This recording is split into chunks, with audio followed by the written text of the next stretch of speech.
Now, importance of biodiversity. Biodiversity includes a huge variety of plants and animals that live in a natural habitat and depend upon one another. तो biodiversity एक include करता है huge variety of plants and animals, बहुत ज़्यादा variety जो plants और animals की एक एरिया में प्रेजेंट है नेचुरल हैबिटेट में, जो कि एक दूसरे पे डिपेंड करते हैं.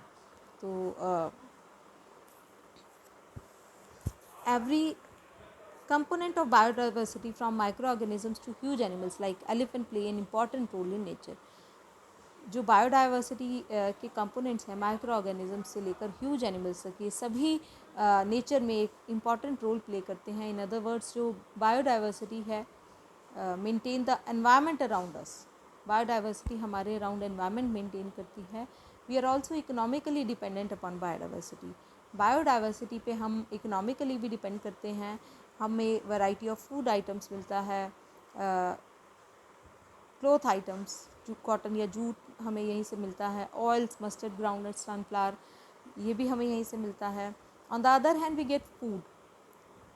ठीक है, तो ये सारी चीज़ें हमें प्लांट से मिलती हैं and we get these from animals. Meat and egg as a food and leather from the skin of dead animals and milk from animals. So we are economically dependent upon our biodiversity. Okay, then causes of loss of biodiversity, कि जो biodiversity है इसके loss का कारण क्या है. Biodiversity essential है हमारे अपने सर्वाइवल के लिए भी. Let us study the causes that threaten the existence of many plant and animal species. तो जो स्पीशीज़ हैं प्लांट या एनिमल स्पीशी, ये क्यों थ्रेट हो रहे हैं और क्यों ये कम होते जा रहे हैं, इसके कॉजेज़ डिस्कस करते हैं. Some of the major causes are deforestation. Deforestation क्या होता है? Clearing of forest over a wide area is known as deforestation. Cutting down of forest trees. तो फॉरेस्ट में जो ट्रीज़ हैं इनको अगर हम कट डाउन करते हैं तो इसको भी डिफॉरेस्टेशन बोलते हैं. डिफॉरेस्टेशन क्या है, इनको हम क्यों कर रहे हैं डिफॉरेस्टेशन को, कि इसके रीजंस दिए हैं. To build houses, factories, roads and dams for day by day increasing human population. As human population increase तो हमारी डिमांड्स भी इंक्रीज़ हो रही हैं. हमें चीज़ें भी ज़्यादा चाहिए, रहने के लिए जगह भी ज़्यादा चाहिए, मूव ऑन करने के लिए रोड्स भी ज़्यादा चाहिए, अपने कंफर्ट को मेंटेन करने के लिए हम हाउस, फैक्ट्रीज़, रोड्स, डैम्स बना रहे हैं. किन जगह पर ये बन रहा है? ट्रीज़ को कट करके, फॉरेस्ट लैंड को कट करके. ठीक है, फॉरेस्ट कट करके हम इस लैंड को यूज़ कर रहे हैं इन चीज़ों के लिए. To get wood as a fuel and for making furniture and paper. Wood को एज अ फ्यूल हम यूज़ करते हैं और फर्नीचर और पेपर बनाने के लिए भी हम इसे यूज़ करते हैं, और इसीलिए भी हम कट करते हैं ट्रीज़ को. To get more agricultural land for cultivation of crop. जैसे जैसे पॉपुलेशन ग्रो कर रही है, इंक्रीज़ हो रही है, तो हमारी जो नीड्स हैं वो भी इंक्रीज़ हो रही हैं. तो एग्रीकल्चरल लैंड भी हमें ज़्यादा चाहिए क्रॉप्स को कल्टीवेट करने के लिए, इसीलिए भी जो ट्रीज़ हैं इन्हें कट डाउन किया जा रहा है. Then for mining of mineral such as coal, petroleum and ores. Mining के लिए भी कट किया जाता है.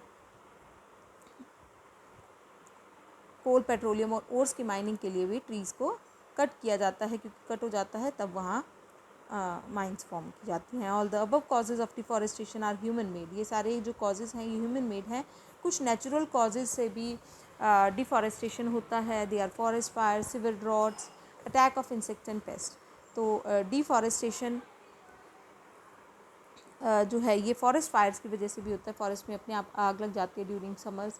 सिविल ड्रॉट्स, जो ड्रॉट है, सूखा पड़ जाता है कहीं पर, तो भी जो ट्रीज़ हैं ये अपरूट हो जाते हैं. देन इंसेक्ट या पेस्ट अटैक करते हैं तो भी. Over grazing by cattle, sheep, horses is another cause of deforestation. Cattle, sheep या हॉर्सेस जो हैं ये भी दूसरा कारण है ओवर ग्रेजिंग का. The over grazing not only destroys the grass lands but also the young trees of forest. जो ओवर ग्रेजिंग है इससे सिर्फ ग्रासलैंड्स डिस्ट्रॉय नहीं हो रहे हैं, लेकिन यंग ट्रीज़ जो फॉरेस्ट के हैं ये भी डिस्ट्रॉय हो रहे हैं. Now consequences of deforestation. It causes soil erosion. जो कॉन्सिक्वेंसेस हैं, इफ़ेक्ट्स हैं डिफॉरेस्टेशन के, ये क्या है? जो सॉइल है ये इरोड हो रही है. सॉइल कैसे इरोड होती है? बाय विंड और बाय वाटर. तो जब हम ट्रीज़ रिमूव कर देते हैं, ट्रीज़ कट डाउन कर देते हैं, एंड एक्चुअली जो ट्रीज़ हैं उनकी रूट्स क्या करती हैं? बाइंड करके रखती हैं सॉइल को. जब बहुत ज़्यादा विंडी होता है वेदर, या ड्यूरिंग रेनफॉल, ठीक है, तो वाटर के साथ जो अपर लेयर है सॉइल की, ये इरोड हो जाती है, इसी को ही हम सॉइल इरोजन बोलते हैं। तो जब हम ट्रीज़ को कट कर देते हैं तो सॉइल बाइंड नहीं रहती है रूट्स के साथ, एंड दैट इज़ वाई जो सॉइल है ये इरोड हो जाती है by wind and water. And removal of top layer of soil exposes a lower hard and Rocky layer that have less humus. तो जो रॉकी लेयर है, हार्ड लेयर है, वो ऊपर आ जाती है जिसमें कम ह्यूमस होती है और वो कम फर्टाइल भी होती है। ग्रेजुअली जो फर्टाइल लैंड है ये डेजर्ट में कन्वर्ट हो जाता है। तो one of the consequence of deforestation is desertification.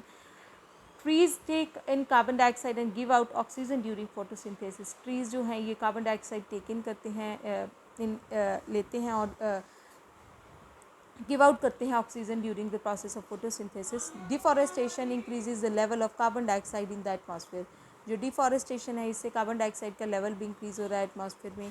Increase in concentration of carbon dioxide में lead to an increase in global temperature which is called global warming.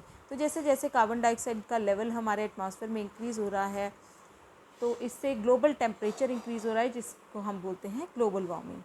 ठीक है, क्योंकि कार्बन डाइऑक्साइड जो है ये सन रेज़ को ट्रैप कर लेती है और जिससे कि जो अर्थ जो एटमॉस्फेयर है इसमें टेम्परेचर ज़्यादा हो जाता है। ठीक है, ये सन की जो रेज़ हैं इसको रिफ्लेक्ट बैक नहीं होने देता है। अगर इसका कंसनट्रेशन ज़्यादा होता जा रहा है विद टाइम, तो इसी वजह से जो after a gap of 10 years in a decade 1 to 2 degree temperature जो अर्थ का है वो रेज़ हो रहा है।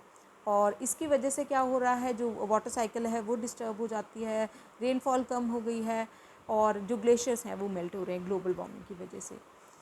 It decreases the water holding capacity of soil and can cause floods.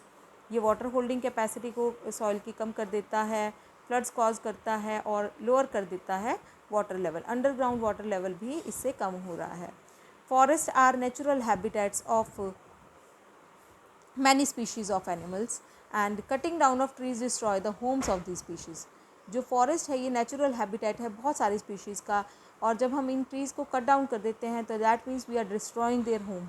हम उनके होम्स को ही ख़त्म कर रहे हैं, उनकी रहने की जगह को ख़त्म कर रहे हैं, and that is the threat to their survival.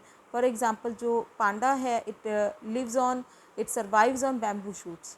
In the past few decades बहुत से more than half of bamboo forest that are natural habitat of the panda have been cleared for farming, and in the name of development as a result population of ज्ञान पांडा is decreasing in their natural surroundings। तो जो ज्ञान पांडा है इसकी जो इनका habitat है उसमें जो इनकी पॉपुलेशन है वो डिक्रीज़ हो रही है, क्योंकि हम इनके नेचुरल मीन्स इनका जो घर है उनको ही हम क्या कर रहे हैं, डिस्ट्रॉय कर रहे हैं by destroying forest by deforestation। The other properties of the soil like nutrient content, texture also change because of deforestation। जो दूसरी properties हैं जैसे soil में nutrient content है, texture है, ये भी deforestation की वजह से change हो रहा है। Illegal hunting is there।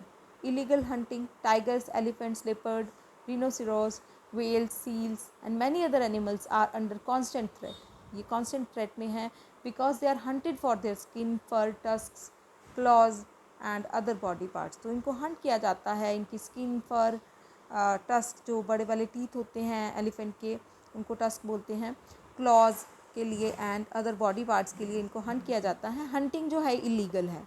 Illegal hunting of wild animals for commercial uses. Industrial uses के लिए अगर हंटिंग की जाती है तो उसको पोचिंग बोला जाता है। The cheetah in Indian forest and dodo a unique bird found in Mauritius have become extinct due to excessive hunting. Excessive hunting की वजह से जो चीता है और डोडो है ये एक्सटिंक्ट हो गए हैं, दैट मीन्स इनकी ये स्पीशी ही ख़त्म हो गई है। ठीक है। Then pollution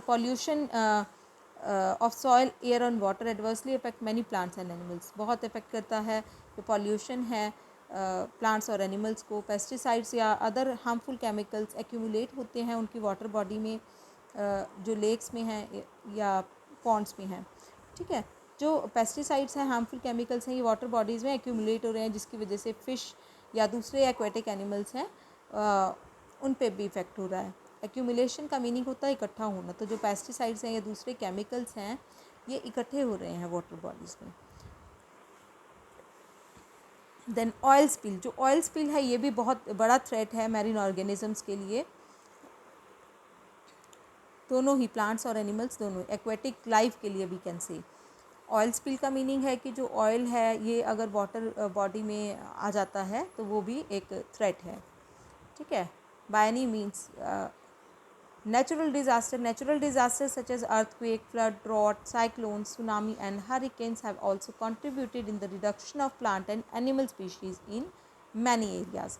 जो नेचुरल डिजास्टर हैं जैसे earthquake, floods, drought, cyclone, tsunami and hurricanes, ये भी कंट्रीब्यूट करते हैं, ये भी प्लांट और एनिमल स्पीशी इनसे भी क्या होता है, रिड्यूस हो जाते हैं animal species and plant species, तो ये भी स्पीशीज़ के लिए थ्रेट है। Then exotic species is there, animals and plants that do not belong to a place originally, वो एनिमल्स और प्लांट्स जो एक प्लेस को ओरिजिनली बिलोंग नहीं करते हैं और इंट्रोड्यूस करते हैं इनको हम कहीं दूसरी प्लेस से ला के, इनको हम एक्जॉटिक स्पीशीज़ बोलते हैं। The introduction of exotic species has adversely affected many native species of plants and animals. तो इन एक्जॉटिक स्पीशीज़ की वजह से जो नेटिव स्पीशीज़ हैं प्लांट्स या एनिमल्स के, वो बहुत इफ़ेक्ट हो रहे हैं क्योंकि उनके लिए जो फूड है या स्पेस है वो कम हो जाता है। For example water hyacinth, an exotic species that has been introduced in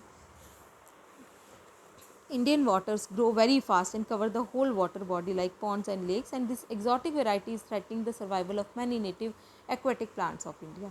तो exotic varieties की वजह से भी जो स्पीशीज़ हैं वो इफ़ेक्ट हो रहे हैं वेदर ऑफ प्लांट्स और animals. So this is all for today students. Thank you very much. Have a good day. In case you have any query regarding any topic and if you don't understand any term, then you can message me or call me. Thank you very much students. Have a good day.